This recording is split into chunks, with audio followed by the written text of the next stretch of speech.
It evolved really from the previous book, The Capely Caves, it was kind of a project-driven book, a lot of research, and it was a book-length project. And so with this one, I began to think about where I come from and a bit about the past. There were elements of the Capely Caves that sort of sent me back to thinking about some of the things that have persisted throughout my work, and in a way, some of the things that I had thought at some point that I should be moving on from. The Capely Caves being a longer project book that was set in Fife, but that drew on my fascination with some things that arose out of my Catholic upbringing. That, in this new book, sent me back to where I'm from and thinking about what it means to move on, I suppose. And I realized in the course of that things don't stay the same. The past doesn't stay the same because it's put in relief against where we are now and who we are now.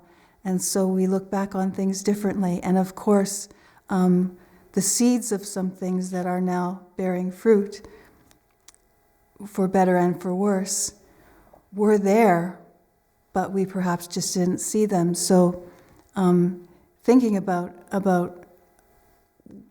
what it was like when I was a child in rural southwest Saskatchewan on the farm, and recognizing a lot of the challenges, to put it mildly, of where we are now were already in play back then. So it made me think of things differently. I was thinking a lot about the farm and how environmental and economic precarity, the farm is at ground zero for a lot of that. And so I've been thinking a lot about that place in the light of where we are now generally.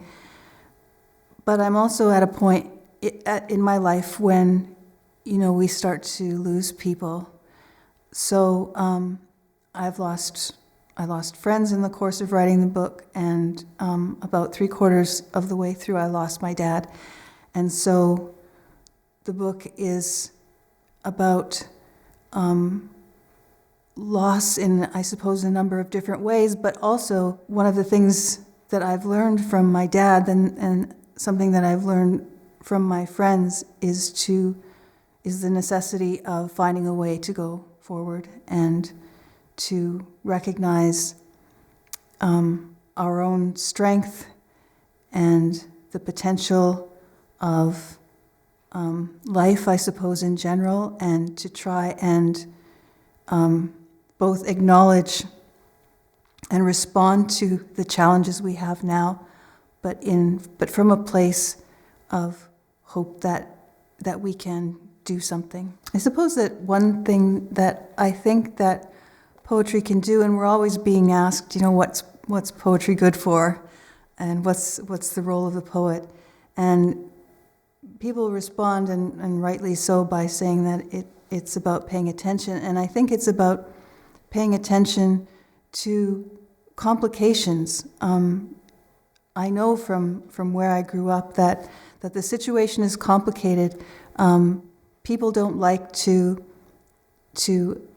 have to use chemical on their crops. They don't like to have to deal with the big corporations, but it's so much a part of survival now, having to deal with those complications, that people need to do it.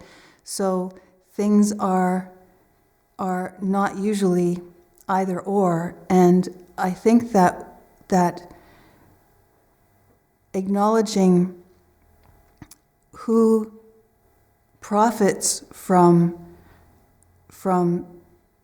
for example, the corporate stranglehold over farming, who profits from that, can make us think about perhaps turning our attention toward the forces that are trying to divide us. And I think one of the things that poetry can do is to acknowledge that and to perhaps suggest where our energies might be turned. It is true that people have to feel human in order to feel that they can move forward and do something. And you know, a large part of feeling human is caring for other people and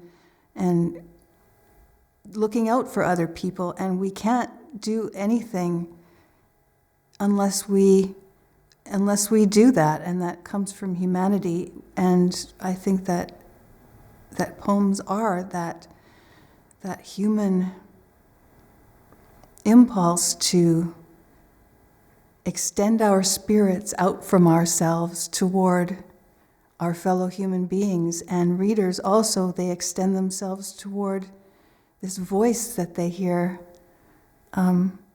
coming out of the void, coming off the page. So,